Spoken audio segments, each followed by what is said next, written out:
தமிழ் சொந்தங்களுக்கு அன்பு வணக்கம். ஆற்றுக்கால் பகவதி அம்மன் கோவில் இந்தியாவின் கேரள மாநிலத்தில் அமைந்திருக்கிறது. இங்கு நடைபெறும் பொங்கல் விழாவானது மிகவும் பிரசித்தி பெற்றது.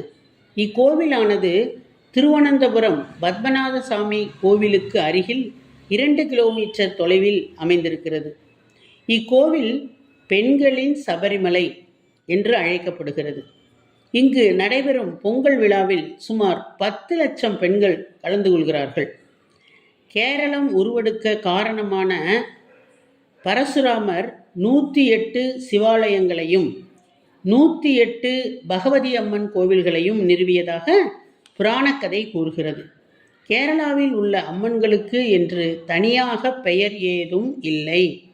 அவர்கள் அனைவருமே பகவதி என்றே அழைக்கப்படுகின்றனர். ஆகவே கேரளாவில் பகவதி அம்மன் கோவில்கள் நிறைய உள்ளன. கடவுளின் தேசம் எனப்படும் கேரளாவின் பிரசித்தி பெற்ற ஆற்றுக்கால் பகவதி அம்மன் கோவிலின் சிறப்புகளை பற்றி சிறப்பாக அறிந்து கொள்வதற்கு சிரம் தாழ்த்தி உங்களை அழைக்கிறது மௌனத்தின் சப்தங்கள். இக்கோவிலில் தெய்வமாக இருப்பது கண்ணகி ஆகும். கண்ணகி கோவலனின் கொலைக்கு மதுரையில் நீதி கேட்ட பின் இங்கே ஆற்றுக்காலில் ஒரு சிறுமியாய் அவதரித்து ஆற்றங்கரையில் அமர்ந்திருந்த பெரியவரிடம் தன்னை ஆற்றை கடப்பதற்கு உதவுமாறு கேட்டுக்கொள்கிறார். அந்த பெரியவரோ சிறுமி தனியாய் இருப்பதை அறிந்து அன்போடு அவரை தன் வீட்டிற்கு அழைத்துச் செல்கிறார். வீட்டிற்கு சென்றதும் அந்த குழந்தை மாயமாய் மறைந்தது. மறைந்த சிறுமி பின்னர் பெரியவரின் கனவில் வந்து தனக்கு கோவில் கட்டுமாறு கேட்டுக்கொள்கிறார். அதற்கு இணங்க கட்டப்பட்டதுதான் இந்த கோவில். மற்ற பகவதி அம்மன் கோவில்களுக்கெல்லாம் இல்லாத ஒரு சிறப்பு ஆற்றுக்கால் பகவதி அம்மனுக்கு உண்டு. லட்சக்கணக்கான பெண்கள் கலந்து கொள்ளும் இங்கு நடைபெறக்கூடிய உலக புகழ் பெற்ற பொங்கல் திருவிழாவானது கின்ன சாதனை புத்தகத்திலும் இடம்பெற்றிருக்கிறது என்பது சிறப்பு செய்தி. சிலப்பதிகாரம் எழுதிய இளங்கோவடிகள் வாழ்ந்த காலத்தில் இந்த கோவில் கட்டப்பட்டதாக கூறப்படுகிறது. சிலப்பதிகாரத்தின் நாயகி கற்புக்கரசியான கண்ணகியின் அவதாரமான ஆற்றுக்கால் பகவதி அம்மன் என்று நம்பப்படுகிறது. தன் கணவர் கல்வன் அல்லன் என்று மதுரை பாண்டிய மன்னனிடம் நிரூபணம் செய்துவிட்டு மதுரையை தீக்கிரையாக்கினாள் கண்ணகி.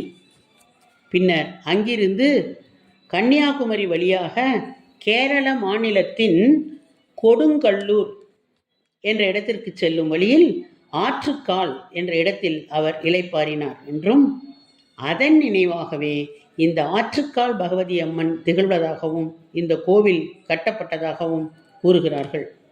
பக்தரின் கனவில் தோன்றிய அந்த சிறுமி தென்னை மரங்கள் அடர்ந்த பகுதியில் 3 கோடுகள் தென்படும் அந்த இடத்தில் கோவில் அமைத்து என்னை குடியேற்றுங்கள் என்று கூறியதாகவும், மறுநாள் அந்த இடத்திற்கு சென்ற பக்தர் சிறுமி கனவில் காட்டிய இடத்தில் உண்மையிலேயே 3 கோடுகள் இருப்பதைக் கண்டு ஆனந்தம் கொண்டார்.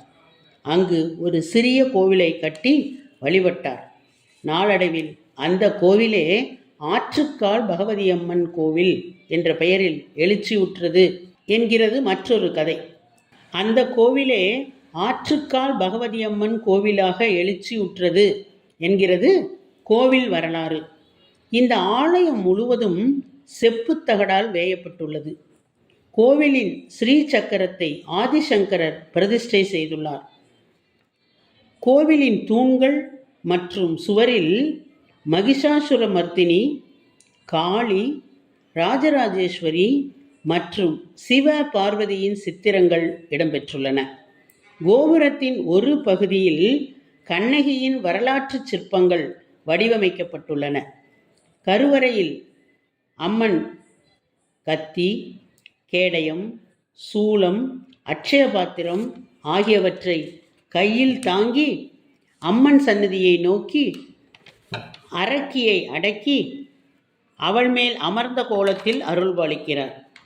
கருவறையில் 2 அம்மன் சிலைகள் அமைய பெற்றுள்ளன. மூல விக்கிரகத்தில் இரத்தினங்கள் பதித்து தங்க அங்கி சாத்தப்பட்டுள்ளது. மூல விக்கிரகத்தின் கீழே அபிஷேக விக்கிரகம் உள்ளது. அம்மனின் கருவறை ஸ்ரீகோவில் என்று அழைக்கப்படுகிறது. கருவறையை சுற்றி கணபதி, சிவன், நாகர், தட்சிணாமூர்த்தி, ஆஞ்சநேயர் ஆகியோரது சன்னதிகள் உள்ளன.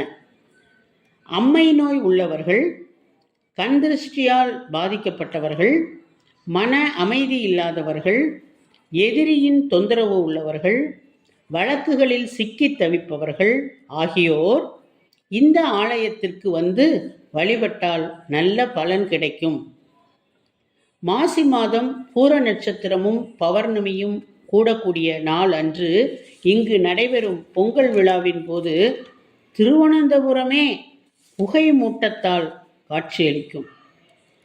ஆண்களே அனுமதிக்கப்படாத இந்த பொங்கல் விழாவில் பெண்கள் மட்டுமே வைக்கக்கூடிய பெண்களின் ஊடே பகவதி அம்மனும் ஒரு பெண் வடிவில் பொங்கல் வைப்பதாக இன்றளவும் பக்தர்கள் நம்புகிறார்கள். மாலையில் கோவில் பூசாரிகள் ஆங்காங்கே இருக்கும் அனைத்து பொங்கல் பானைகளிலும் தீர்த்தம் தெளிப்பார்கள். அப்போது வானத்திலிருந்து ஹெலிகாப்டர் மூலமாக பூக்கள் தூவப்படும். இந்த நிகழ்ச்சியின் போது கோவில் உள்ளேயும் பகவதிக்கு பொங்கலிடுவார்கள். அவ்வாறு பகவதிக்கு பொங்கலிடக்கூடிய அடுப்பிற்கு பண்டார அடுப்பு என்று பெயர். கருவறையில் உள்ள விளக்கிலிருந்து எடுத்து நெருப்பை கொண்டு வந்துதான் இந்த பண்டார அடுப்பு பற்ற வைக்கப்படும். இந்த பொங்கல் விழா நடைபெறும் போது சிறுமிகள் அம்மன் சன்னதியை நோக்கி ஊர்வலமாக வருவார்கள். இந்த நிகழ்ச்சிக்கு தாளப்புலி என்று பெயர். அனைத்து சிறுமிகளும் புத்தாடை அணிந்து, தலையில் மலர் கிரீடம் தாங்கி, கையில் தாம்பாளத்தில் தீபம் ஏற்றிக்கொண்டு தங்களது பெற்றோர் மற்றும் உறவினரோடு சேர்ந்து வருவார்கள். இவர்கள் இப்படி செய்வதால் அவர்களது அழகும் செல்வமும் அதிகரிக்கும் என்றும் எதிர்காலத்தில் சிறப்பான வரன் அமையும் என்பதும் ஐதீகமாக உள்ளது. இதே போல சிறுவர்களும் நேர்த்திக்கடன் செய்கிறார்கள். அதன் பெயர் குத்தியோட்டம் என்பதாகும். சிறுவர்கள் ஒவ்வொருவர் விழாவிலும் கொக்கியை குத்துவார்கள். பின்னர் நீளமான ஒரு கயிற்றை அந்த கொக்கியின் வழியாக இணைத்து எல்லோரையும் ஒன்றாக இணைப்பார்கள். அம்மன் யானை வாகனத்தில் வீதி உலா வரும்போது அன்னையின் முன்பாக இந்த அழகு குத்திய சிறுவர்கள் அணிவகுத்து செல்வார்கள். மகிஷாசுரனுடன் அம்மன் மோதும்போது அம்மனுக்கு பக்கபலமாக இந்த வீரர்கள் நினைவூட்டும் வகையில் அந்த அணிவகுப்பு நடத்தப்படுவதாக கூறப்படுகிறது. மாசி மாதத்தில் 10 நாட்கள் நடைபெறக்கூடிய இக்கோவிலின் விழாவின் போது 9வது நாள் இந்த பொங்கல் விழா நடைபெறும்.